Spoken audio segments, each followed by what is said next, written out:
Eric Buffington. Welcome all you learning birds out there. We're going to learn today about a literary device called allusion, or when you allude to something. So what is allusion?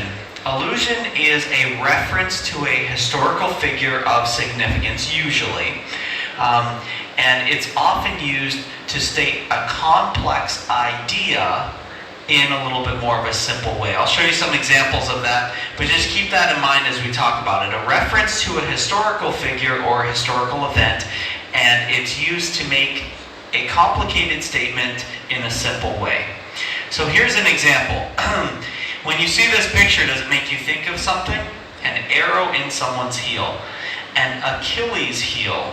If you've ever heard of an Achilles heel. Achilles was a mythical figure. He was completely invincible except for his heel. When we refer to a person's Achilles heel, we are talking about their weakness. Someone may seem like they're invulnerable in all other ways, and we say, well, we have to find his Achilles heel. We need to find that one spot that he is vulnerable. All right, again, kind of a complicated idea combined into two words. Achilles heel has all of that meaning based in it. So you can make an allusion to all of that meaning just by using those, those two words. Here's an example. I've been doing well on my diet, but chocolate is my Achilles heel. So again, it could say I've been exercising, I've been watching what I eat, but chocolate's just my one weakness. All right, so that's just a simple example of using that phrase Achilles heel. Another commonly used phrase is Solomon's wisdom. Solomon was a king in the Old Testament who was blessed with great wisdom. He is said to be the wisest man to have ever lived. So when we make a phrase or say something like, this is Solomon's wisdom, or the wisdom of Solomon, we're referring to someone who has a really good idea, or is really wise, or might have done something really intelligent.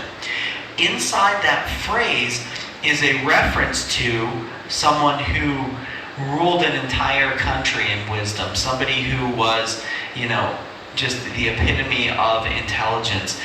In the Bible, it said that gift was a gift from God. So again, for religious people, that would have even more significance when you say, wow, you have the wisdom of Solomon, or what you did was using the wisdom of Solomon. And so it has a lot of depth to what you're saying inside of just a few words. Again, making an allusion to that historical figure. Now, this isn't by the strict definition an allusion that people would make, but this is just a common, not very common, but a modern example, and something that I've seen oftentimes happening. I was playing Frisbee with my daughter, Emma. When she was younger, she kept throwing it way off target. So it seemed like she could never throw a Frisbee straight. It would always go, to the right, to the left. It'd make me run halfway across the field or run into the woods to try and get that Frisbee back. One time when we were playing recently, I threw the Frisbee and it went way off target from her. And she called out to me and said, you just made an Emma throw. So she was alluding to something that had happened in the past, making a reference to that in some